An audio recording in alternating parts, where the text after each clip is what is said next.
வாக்காளர்கள் தெரியுமா? அங்க இருக்கிற மக்கள் தெரியுமா? பிஜேபி சப்போர்ட் பண்றாங்க, ஏடிஎம்கே சப்போர்ட் பண்றாங்க மக்களுக்கு தெரியுமா? நீங்க என்ன மக்களை சாதாரணமா நினைச்சிடாதீங்க. அது மக்கள் நினைத்தால் அந்த நாம் கட்சி தமிழர் கட்சி வேட்பாளரை ஈஸியா ஜெயிக்க வைக்க முடியுமே. மக்களுக்கு தெரியாத என்ன அது ஈரோடு மக்கள் சொல்லிக் கொடுக்கணுமா?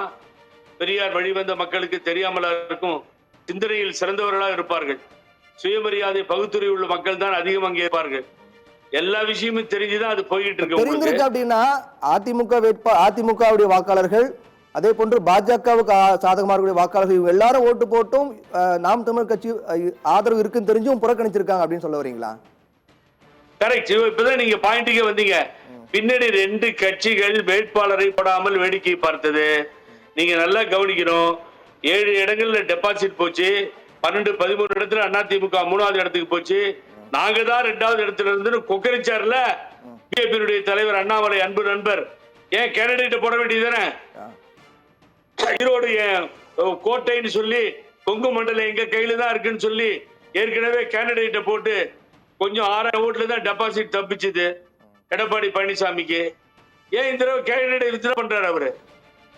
என்ன நடந்துச்சு போன தடவை? இங்க கலவரம் நடந்துச்சு அந்த எலெக்ஷன்ல. இந்த தடவை தான் கலவரத்துக்கு எவ்வளவு ட்ரை பண்ணுமோ சீமான் ட்ரை பண்ணி பார்த்தா உங்களுக்கு தெரியும்.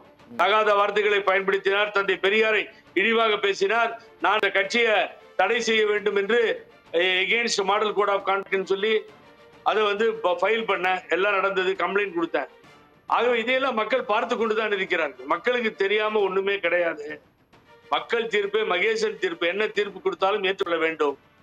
இங்கே டெபாசிட் என்பது நாம் தமிழர் கட்சிக்கு 2 கட்சி பேக்கப் பண்ணி கூட கேள்விக்குறிதான். கண்ணன் சார் நீங்க தொடரலாம்.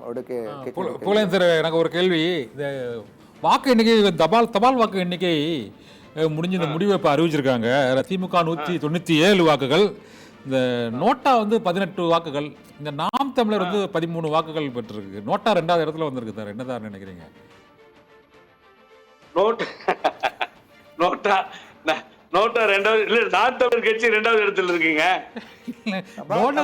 தபால் வாக்குல நாம் தமிழர் கட்சி கடுமையான போட்டி சார். நோட்டா ஜெயிச்சிருக்கு. அதுல தபால் வாக்குல நோட்டா 2வது இடத்துல. நோட்டா அதிகமா வந்திருக்காங்க. தபால் வாக்குல நோட்டா தபால் வாக்கை பொறுத்த வரைக்கும் அதான் பிடிக்காதவங்க ஓட்டு போட வேணாம்னு முடிவு பண்ணி ஓட்டு போட்டிருக்கவங்க. பட் எப்பயுமே கண்ணன் நீங்க நம்புறீங்களோ இல்லையோ, திராவிட முன்னேற்ற கழகத்துக்கு தான் தபால் வாக்குகள் போகும். சரி, நான் உங்கள்ட்ட ஒரு இன்சிடென்ட் சொல்றேன், இன்ட்ரெஸ்டிங்கா இருக்கும், கேளுங்க. சொல்லுங்க. ஸ்ரீரங்கம் அம்மா இடைத்தேர்தல்ல நின்ன தொகுதி. சரி, அது முடிஞ்சது. அம்மா ஜெயிச்சிட்டாங்க. வெற்றி படிவத்தை எடுத்துட்டு நானு அங்க இருக்க பொறுப்பாளர்கள் எல்லாம் சேர்ந்து போயஸ் தோட்டத்துல குடுக்குறோம், அம்மா கிட்ட குடுக்குறோம். குறிப்பா நீங்க கேட்ட மாதிரி அவங்க அதான் கேட்டாங்க, தபால் ஓட்டுகள் என்னாச்சுன்னாங்க. என் பக்கத்தில் இருக்க நண்பர் என்ன பண்ணாரு, அவங்கள கொஞ்சம் மகிழ்ச்சியா இருக்கட்டும் சொல்லி, அம்மா தபால் ஓட்டு நமக்கு நல்லா வந்திருக்குமா அப்படின்னாங்க.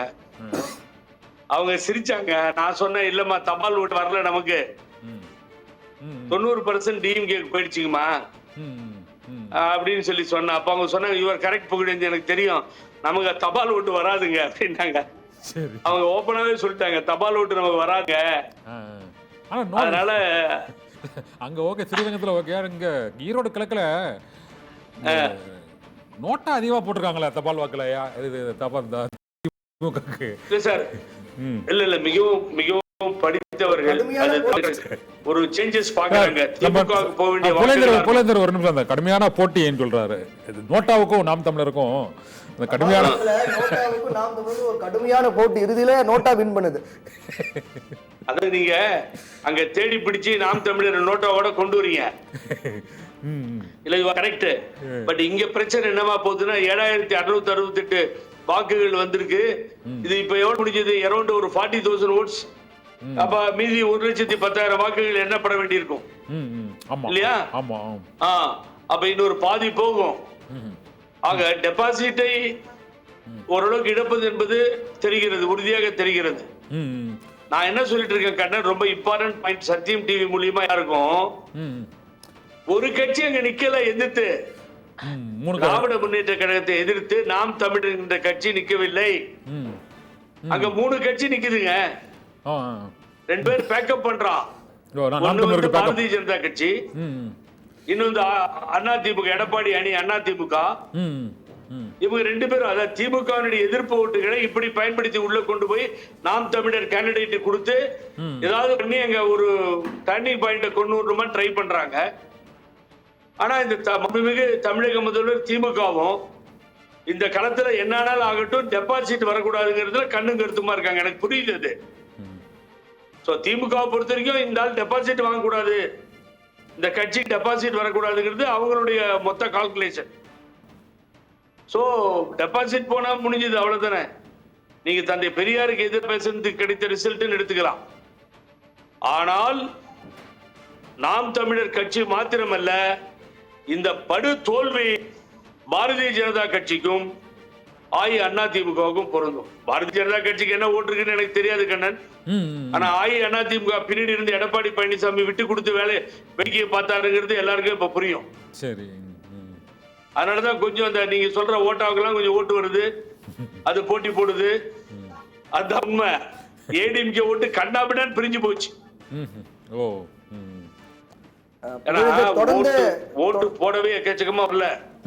கம்பேரிட்டிவ் லாஸ்ட் டைம் அண்ணன் இளங்கோவன் இருந்தப்போ வாங்கிய சதவீதமும் இப்பொழுது வாங்குகிற சதவீதமும் எக்கச்சக்கமா டிஃபரன்ஸ் வந்துருச்சு இல்ல.